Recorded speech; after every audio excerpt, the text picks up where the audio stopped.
Blanc the Original White, who used to call the eastern part of the Cardinal World her home. Blanc's tale, however, begins in a small lakeside province within the Eastern Empire, a region known for its beauty but insignificant military power. It was ruled by a small yet proud kingdom, but it got thrust into turmoil when its king decided to rebel against the empire because the king's only daughter was being claimed by an imperial noble as his concubine. Realizing that conventional warfare against the empire's might was futile, he turned to a darker, more forbidden means to protect his daughter by ordering his court of sorcerers to perform a ritual to summon one of the strongest archdemons possible. However, this would be the biggest mistake of Bro's life, as the one who showed up was the Original White. Her aura alone crushed the spirits of all who saw her. The king, however, made countless pleas to the demon to aid in his rebellion. Blanc, amused by the king's audacity, agreed to assist, but at a price, as she demanded the soul of the princess as her payment. At first, the king refused because he summoned this demon to help save his daughter. He's not gonna give her away again. However, Blanc's overwhelming cocky and the pressure from the imminent imperial retaliation grew unbearable, so the king's resolve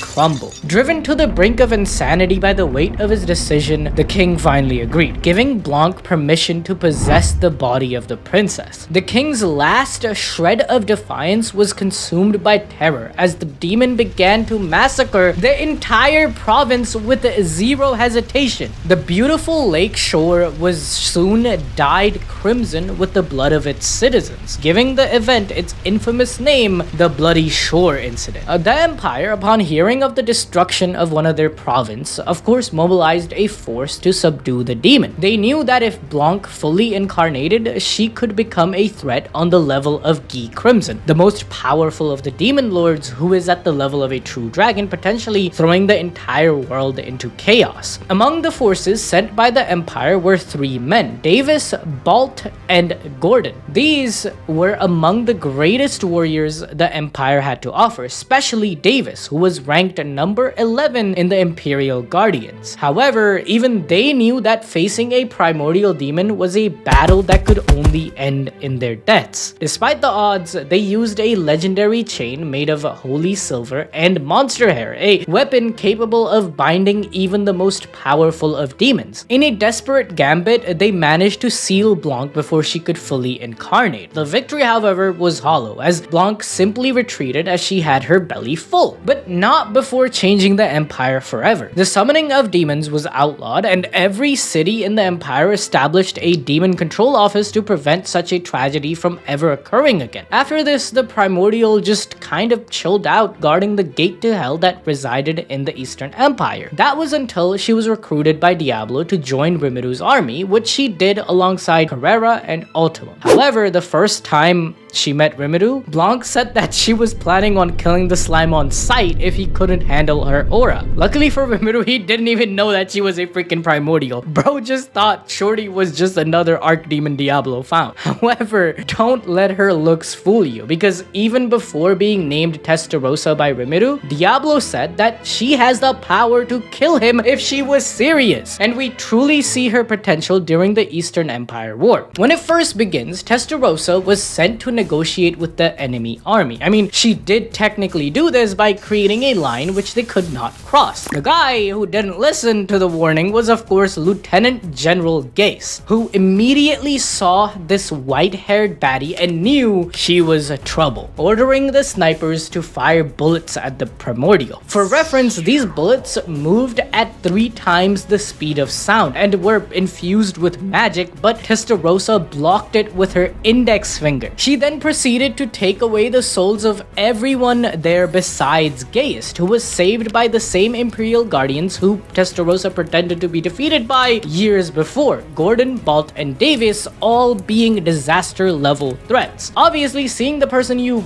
believe dead is kind of shocking, but They're like, we did this before, this is no biggie, let's do it again. However, they weren't ready for the sheer power of the white primordial. Like, Blanc had been named Testarossa now and had a physical body thanks to Rimuru. However, her most dangerous power is her nuclear skill Death Streak. It's considered an evil form of magic which fires death rays that destroy targets on a genetic level. It's also able to destroy spiritual bodies at a 10-kilometer radius. It easily defeats all 3 Imperial Guardians, and she only became more powerful upon gaining her ultimate skill. This came after she took on Velgrin, a true dragon all by herself in part 2 of the invasion. You see, all 3 demon sisters took the true dragon on originally during the war, but lost, and the white primordial got a chance to have a rematch against her. The battle still ended in a loss for Testarossa, but it's still really impressive that she was able to hold her own against a true dragon. And after the battle, she awakened her ultimate skill, Death King Belial. I'm gonna go into more detail about this battle in the big Eastern Empire video that I'm gonna be doing next month, so stay tuned for that. In simple terms, this skill, Belial, allows the primordial to govern the aspect of life and death. It also gives her thought acceleration, universal perception, demon lord haki, space-time manipulation, multi-dimensional barrier, and all of creation. As for skill-specific abilities, there is life domination, which gives Testarossa the ability to control when,